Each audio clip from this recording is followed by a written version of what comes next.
Chers Warriors, chers mélomanes de la bonne musique, aujourd'hui je viens devant vous pour m'excuser, pour vous dire à quel point je suis vraiment dégoûté de ne pas pouvoir être avec vous en ce moment. Comme vous le savez, j'essaye toujours d'être le plus pro possible. Donc à chaque fois qu'on vient aux États-Unis, on a toujours demandé le work permit, donc visa de travail, permis de travail, pour chaque tournée. Mais bon, malheureusement, vu le contexte actuel des élections là-bas aux États-Unis, l'administration a pris un peu plus de temps pour gérer le dossier. On a attendu, après, on a même voulu reporter que les dates des États-Unis pour venir faire Montréal. Mais après plusieurs réflexions des organisateurs et Live Nation, mes équipes, ils ont décidé qu'il serait mieux de reporter toutes les dates, malgré qu'on a déjà nos visas canadiens. Donc voilà, je suis vraiment très dégoûté et conscient des frais engagés pour certaines personnes qui se sont déplacées pour la tournée. Mais je m'en excuse, donc je vous promets de revenir très rapidement avec de nouvelles dates.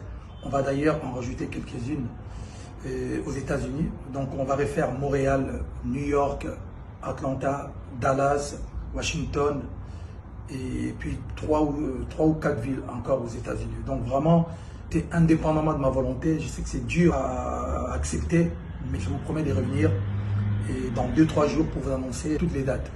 Et la tournée va commencer au mois de janvier. Promis, mois de janvier, on sera aux États-Unis et au Canada. Donc voilà, c'était votre artiste Fally Ipups. Mais en attendant, je vous donne rendez-vous quand même la semaine prochaine à Marseille. Encore une fois, désolé. Et la tournée a été reportée, pas annulée. N'écoutez pas les gens, on va revenir, on a voulu faire les choses comme des professionnels. À très bientôt. Bon, voilà.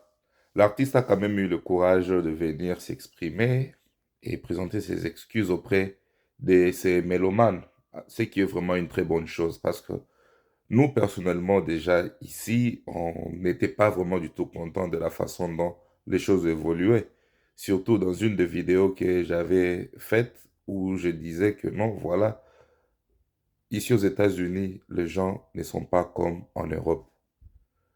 On vit sur base d'un programme bien spécifique. Le pays est trop grand. Il faut peut-être se déplacer à temps. Et les billets, tu ne les achètes pas à la dernière minute. Tu les achètes un peu plus avant pour éviter les prix élevés. Tu dois faire une réservation d'hôtel, le moyen de transport, ta restauration, tout ça et tout ça. Au travail, tu dois t'absenter.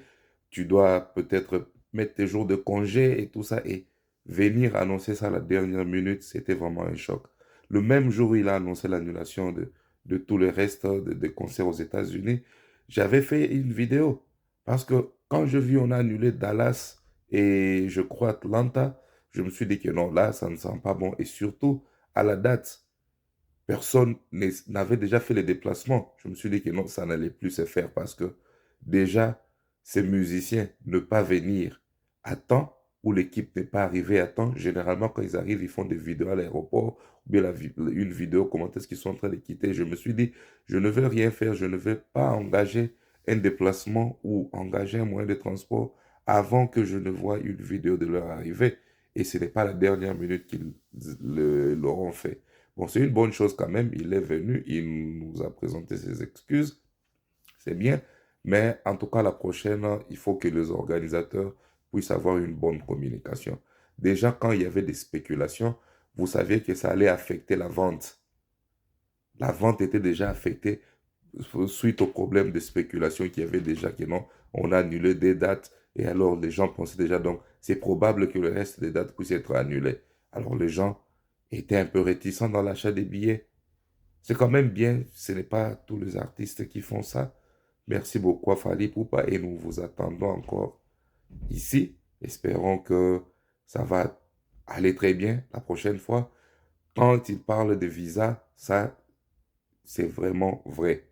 Ici aux États-Unis, c'est pas comme en Europe où vous allez venir avec vos visas et venir prester comme ça. Non, Kofi avait même eu un problème avec ça. En venant ici, il a presté sans qu'il ait eu une autorisation de travail. Donc, même les artistes, quand ils viennent, il faut avoir une autorisation de travail pour prester ici. Donc, ça, c'est tout à fait normal, ça se comprend. Bon, on ne peut pas l'en vouloir. L'administration américaine, elle est comme elle est, et avec les histoires des élections, c'est tout à fait normal que les choses aient été un peu ralenties, comme beaucoup d'autres cas. Donc, gardons notre mal en patience et l'artiste va nous faire quelque chose de bien comme il a promis en janvier, oui. Certaines personnes vont se dire, mais pourquoi janvier? Pourquoi pas décembre? C'est pendant la période des festivités. Voilà, ce serait même le bon moment pour un concert. Écoutez, c'est un chanteur, c'est un musicien professionnel, il a un agenda. Et ne pensez pas que son agenda est disponible à volonté. Non. Il a des contrats et quand tu as un contrat, c'est une obligation que tu as vis-à-vis de ton producteur ou bien de l'agence ou bien de l'entreprise ou quoi que ce soit ou qui que ce soit qui vous produit.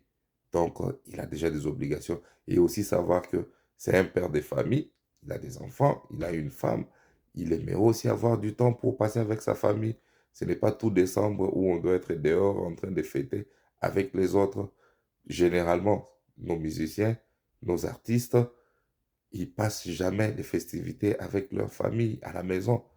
Ils peuvent passer ces festivités avec la famille en dehors de leur maison. Peut-être s'il va prester, disons par exemple, en Europe ou disons en Allemagne par exemple, pour le fête de Noël, sa famille sera peut-être obligée de se déplacer et passer du temps avec lui peut-être avant le concert, peu avant le concert, parce que généralement la majorité du temps avant le concert, c'est dédié à l'organisation, c'est dédié à l'arrangement et tout ça. Après le concert, sûrement fatigué, il va quand même faire un effort pour passer du temps avec sa famille. Donc, il ne faut pas trop en vouloir à nos artistes. Ce ne sont que des humains, ce ne sont que des hommes ayant un peu la gentillesse de le comprendre. Mais moi, personnellement, en tout cas, pour vous dire la vérité, j'étais choqué déjà. C'était le lundi, je crois. Oh oui, c'était le lundi, je crois, parce que le lundi, je prévoyais, si c'est confirmé, quitter mon état le mardi pour arriver là-bas à temps et peut-être avoir le temps de me reposer, me préparer, et puis le lendemain être au concert. C'était ça déjà mon plan et j'avais déjà tout planifié sur papier, quoi. Il ne restait que je puisse acheter les billets, quand bien même ça aurait été, ça aurait dû être un peu trop cher par rapport à la limite de la réservation. Bon, je me suis dit, je préfère prendre les risques là plutôt que d'investir et puis me retrouver que il n'y aura pas de concert ou bien le concert sera annulé ou bien reporté. Mais heureusement, comme il a signalé, le concert a été reporté. Donc, il n'y a pas question d'annulation parce que je sais qu'il y a des gens de mauvaise foi qui vont commencer à parler d'annulation. Non, le concert n'a pas été annulé. Le concert est juste reporté à une date ultérieure et il nous promet de nous apporter de nouvelles dates dès la semaine prochaine. Donc, gardons notre mal en patience comme nous l'avions dit et tout ira bien. Entre-temps, savourons la musique qu'il y a sur ces plateformes. C'est notre artiste, nous l'aimons bien et nous aimons tous les autres artistes. Il n'y a pas d'artiste que nous détestions. Même lui-même, il ne vous dira jamais que je déteste tel musicien. Alors c'est aussi une façon aussi de vous dire, vous, les mélomanes esclaves des musiciens, en tout cas, ça ne vaut même pas la peine parce que quand vous allez dans des fêtes, vous allez dans des boîtes de nuit, vous ne quittez pas la salle ou bien vous ne quittez pas la boîte de nuit parce qu'on est en train de jouer la musique d'une autre personne. Vous restez quand même et parfois vous dansez même. Mais quand vous venez devant la caméra, vous voulez nous montrer que non, vous êtes ceci. Non. Moi, partout où on joue la musique congolaise, de la bonne musique congolaise, j'aurai mon oreille pour écouter. Et j'aurai mes feelings pour savourer cette musique. Ciao et à la prochaine.